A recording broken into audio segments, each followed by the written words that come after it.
Здравейте, приятели, вие с прогнозите на Георги за Купата на България. Да започвам. Първият матч Локомотив Мездра срещу Ботев Враца. И този матч така и така не виждам много голям победител да има в този матч. Мисля, че редовното време ще завърши 1-1. В продължената Ботев Враца ще победят. Баро и Лок Пловдив. Баро са в подем. Локото са много слаби в момента. Но тук имам няколко предчувствия, че Лок Пловдив ще се борят да останат в Купата на България, да се борят да стигнат по-напред в Купата на България. И ако искат да победят на всякаква цена, извинете ме, ще трябва да се вземат този матч. Давам победа за Лок Пловдив с 2-1. Черно море срещу Славия. Един много труден матч. Славия са слабички, Черно са много силни, Черно са в подем, може да се каже. Мисля, че нещо от сорта 3-1 за Черно море. Левски срещу Дунав.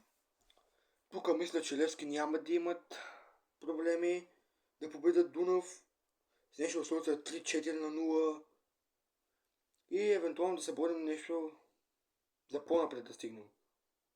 Локомотив София, Ботев Пловдив. Много труден матч за прогнозиране. Ботев са в подем, паднаха последния матч. От отдолу с 3-0, Луко София направиха равен. Тук четири се знаят, ще дам победа за Луко София. С 1-0. Крумовград Арда.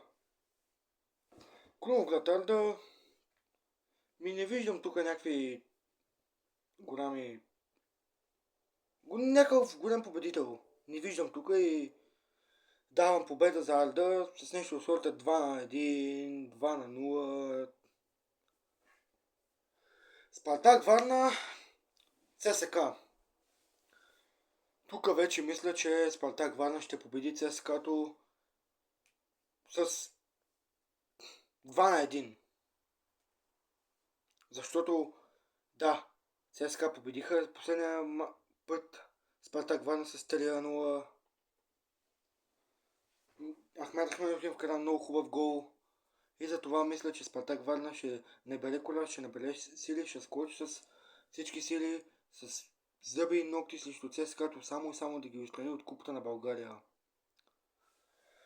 И идваме най-трудния матч в този кръг Купата на България, Числото срещу Лудогорец. Тук, колкото не искам да го кажа, Лудогорец ще победи. Давам победа за Лудогорец с 3-1, 3-0, 3-2, нещо от този сорт. С 3 гола разлика Лудогорец ще бият според мен. Много ми се иска Числото да бият, но не могат. Не мога да кажа, че Числото ще бият, защото знам, че Лудогорец ще победят. Всичко тук в това играят парите. На Кирил Домусчиев парите. И това е от мен, приятели. Ако ви е харесало клипчето, лайкнете го, абонирайте се и напишете вашите прогнози в коментари. Само Левски.